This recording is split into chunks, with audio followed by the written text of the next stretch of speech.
తాలూకా GPF అంతా కూడా divert చేసేసాడు లాస్ట్ 5 ఇయర్స్లో. దానికి కోర్టుకి వెళితే టెక్నికల్గా ఏం చెప్పారంటే అన్ఎక్స్పెక్టెడ్గా వెళ్ళిపోయింది డబ్బులు, మాకు సంబంధం లేకుండా వెళ్ళిపోయిందని ఆన్సర్ కూడా గవర్నమెంట్ నుంచి కోర్టుకి వెళ్ళిన పరిస్థితి కూడా మనం చూస్తూ ఉంటే సిగ్గుపడాలి ఈరోజు. అంటే వాళ్ళు దాచుకున్న వాళ్ళ సొమ్ము కూడా వాళ్ళకి తిరిగి ఇవ్వడానికి కూడా లాస్ట్ గవర్నమెంట్ 5 సంవత్సరాల్లో కూడా జగన్మోహన్ రెడ్డికి మనసు రాలేదు అధ్యక్ష. ఈరోజు తిరిగి పోలీస్ వ్యవస్థల గురించి, విధానాల గురించి, రాజ్యాంగం గురించి ఆయన మాట్లాడుతుంటే కొంచెం మనందరూ కూడా ఇబ్బంది పడాల్సిన అవసరం ఉంది అధ్యక్ష. లాస్ట్ 5 ఇయర్స్ ఇంకోటి అధ్యక్ష, మనకి వెహికల్స్ గురించి కూడా ఇందాక చెప్పారు. వెహికల్స్ గురించి కూడా చాలా క్లియర్గా చెప్పాం. డెఫినెట్గా కొత్త వెహికల్స్ తీసుకోవడానికి గవర్నమెంట్కి ప్రతిపాదన పంపిస్తున్నాం అధ్యక్ష. ప్రతి చోట కూడా వెహికల్స్ మీరు అన్నదైతే వాస్తవం అండి. వెహికల్స్ చాలా ఇబ్బందిగా ఉంది. అంటే స్క్రాప్కి వెళ్ళిపోయే వెహికల్స్ 15 ఇయర్స్కి ఎట్టి పరిస్థితుల్లోనే స్క్రాప్కి ఇచ్చేయాలి.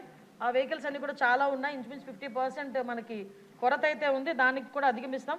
అదేవిధంగా మనందరికీ కూడా 120 లీటర్ల గురించి చెప్పారు అధ్యక్ష. యాక్చువల్గా అయితే ఏజెన్సీ లెవెల్లో ఎక్కడైనా కంపల్సరీగా కావాలి అనుకుంటే కనుక మన డిపార్ట్మెంట్ నుంచి ఎస్పీ లెవెల్లో వాళ్ళకి డీజిల్ పెట్రోల్ ప్రొవైడ్ చేయొచ్చు.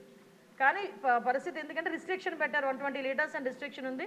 దాన్ని ఈరోజు ఒక 300 లీటర్స్ వరకు కూడా రిస్ట్రిక్షన్ని పెంచే క్రమంలో ముందుకెళ్తున్నాం అధ్యక్ష. అదేవిధంగా ఇప్పుడు మీరు అడిగారు అధ్యక్ష, మనకి ఏపీఎస్పీ నుంచి ఏఆర్కి వెళ్ళేదానికి కన్వర్షన్ లిస్ట్ కూడా రెడీగా ఉంది అధ్యక్ష. దీనికి అతి తొందరలోనే వాళ్ళందరికీ కూడా ఏపీఎస్పీ నుంచి ఏఆర్కి పంపించే ఏర్పాటు కూడా జరుగుతుంది. ఒకటి మాత్రం క్లియర్ అధ్యక్ష, ఈరోజు ఏ శాంతి భద్రతలు అయితే వాళ్ళు మాట్లాడుతున్నారో, జగన్మోహన్ రెడ్డి వాళ్ళు మాట్లాడుతున్నారు అంటే ప్రతిపక్ష నాయకుడు కాదు కాబట్టి అసెంబ్లీలో పులివెందుల ఎమ్మెల్యే గారు మాట్లాడితే ఆ ప్రికార్డ్స్ తీసుకొని వచ్చి శాంతి భద్రతలకు మాట్లాడుతున్నారు. ఒక్కసారి బ్యాక్కి వెళ్ళాలి అధ్యక్ష. శాంతి భద్రతల విషయంలో శాంతి భద్రతలను కాపాడుకోవడానికి అసలు పోలీస్ డిపార్ట్మెంట్కి వాళ్ళు ఏం చేశారు ఈ రోజుకి కూడా చాలా క్లియర్గా చెప్తున్నాం అధ్యక్ష. పోలీస్ డిపార్ట్మెంట్ని రాజకీయ అవసరాల గురించి కాకుండా ప్రజల భద్రత గురించి, శాంతి భద్రతల విషయంలోని కూడా మేము ముందుంటామని మనస్ఫూర్తిగా మీ అందరికీ కూడా తెలియజేసుకుంటున్నాను అధ్యక్ష.